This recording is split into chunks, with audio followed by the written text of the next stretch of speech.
இந்த வீடியோவில் நம்ம பார்க்க போகிறது திருவண்ணாமலை மலைக்கு மேலே இருக்கிற பல பேருக்கும் தெரியாத அற்புதமான ஒரு இடத்த பார்க்க போகிறோம். இப்போ நம்ம கரெக்டாக திருவண்ணாமலை அருணாச்சலேஸ்வரர் கோவிலுக்கு பின்னாடி பக்கம் இருக்கிறோம். பின்னாடி பக்கம் ஒரு பாதை ஒன்று போகுங்க மலைக்கு மேலே ஏறுறதுக்கு. இப்போ நம்ம இந்த வழியாக தான் திருவண்ணாமலை மலைக்கு மேலே ஏற போகிறோம். இங்கே எந்த போர்டுமே இருக்காது நம்ம மலைக்கு மேலே போகிற பாதை அப்படின்னு சொல்லிட்டு. ஆனால் போகிற வழி பார்த்திங்கன்னா ஃபுல்லாகவே வீடாக இருக்கும். நம்ம மலையில் ஏற ஆரம்பிச்சாச்சு, கிட்டத்தட்ட நம்ம மலைக்கு மேலே தான் ஏறிக்கிட்டு இருக்கோம். இந்த இடம் ஃபுல்லாகவே இப்படி தாங்க இருக்குது. ஒரு காலத்தில் 360 தீர்த்தம் இருந்து தான் நம்ம திருவண்ணாமலையை சுற்றி, திருவண்ணாமலையிலும் சரி மலைக்கு மேலேயும் சரி 360 தீர்த்தங்கள் இருந்து தான். அது எல்லாமே அழிஞ்சு இப்போ சில தீர்த்தங்கள் தான் இருக்குது.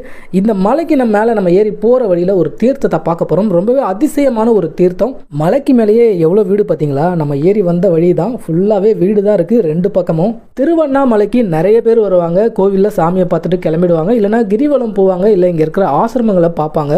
ஆனால் திருவண்ணாமலை மலைக்கு மேலே இருக்கிற இந்த அற்புதமான இடத்த நிறைய பேர் பார்க்காம மிஸ் பண்ணிடுவாங்க. 2 வருஷத்துக்கு முன்னாடியே மலையில் இருக்கிற இந்த இடத்த நம்ம சேனலில் வீடியோவை நான் எடுத்து போட்டிருக்கேன். ஆனால் இப்போ நிறைய சப்ஸ்கிரைபர் வந்துட்டாங்க. அவங்களுக்காக மறுபடியும் இந்த அற்புதமான இடத்த நம்ம பார்க்க போகிறோம். மூச்சு திணற நம்ம மலைக்கு மேலே கொஞ்சம் தூரம் ஏறி வந்தாச்சு. மலைக்கு மேலே வந்தோடனே இங்கே ஒரு ஆசிரமம் தான் நம்ம முதல்ல பார்க்குற மாதிரி இருக்கும். இதுக்கப்புறம் நிறைய ஆசிரமங்களை பார்ப்போம். இங்கே இருக்கிற ஆசிரமங்களெல்லாம் நம்ம போய் பார்க்கணுன்னா தாராளமாக பார்க்கலாம். ஆனால் நம்ம இப்போ நேராக மேலே போகிறோம். இந்த திருவண்ணாமலைக்கு மேலே கந்தாசிரமம் அப்படின்னு சொல்லிட்டு ஒரு இடம் இருக்குது. அதுக்கப்புறம் ரமண மகரிஷி வாழ்ந்த ஒரு குகை இருக்குது, விருப்பாக்ஷா குகை.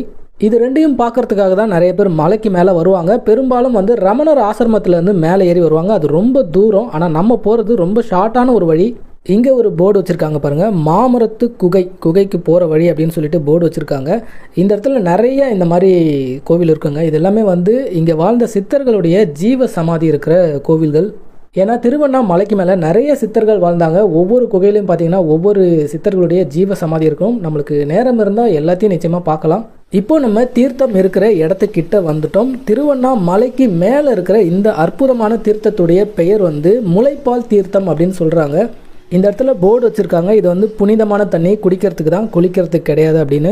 நம்ம நடந்து வந்த பாதையை அப்படியே திரும்பி பாருங்களேன், எவ்வளோ உயரத்துக்கு நம்ம ஏறி வந்திருக்கோம். இந்த பக்கம் பாருங்கள், எவ்வளோ பெரிய மரம்லாம் இருக்குது. இந்த திருவண்ணாமலையை நம்ம கீழே இருந்து பார்க்குறப்ப காஞ்சி போன மாதிரி தான் தெரியும். ஆனால் இங்கே எவ்வளோ பெரிய மரங்கள்லாம் இருக்குது பசுமையாக. இப்போ நம்ம உள்ளே போய் அந்த அற்புதமான முளைப்பால் தீர்த்தத்தை பார்க்க போகிறோம்.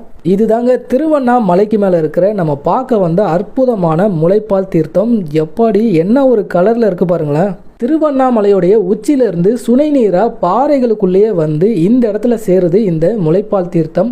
இந்த தீர்த்தத்தோட அதிசயம் என்னன்னா, நான் கூட முதல்ல நம்பலைங்க. நீங்கள் தூரத்துலேருந்து பார்த்தீங்கன்னா பச்சை கலரில் தெரியும், கிட்ட பார்த்தீங்கன்னா நீல கலரில் இருக்கும் இந்த தண்ணி. அதுவே இந்த தீர்த்தத்துடைய நடுப்பகுதியை பாருங்களேன், அப்படியே பால் மாதிரி வெள்ளை கலரில் இருக்குங்க. என்னாலே நம்ப முடியல. ஒரு சாதாரண தண்ணி மாதிரி தான்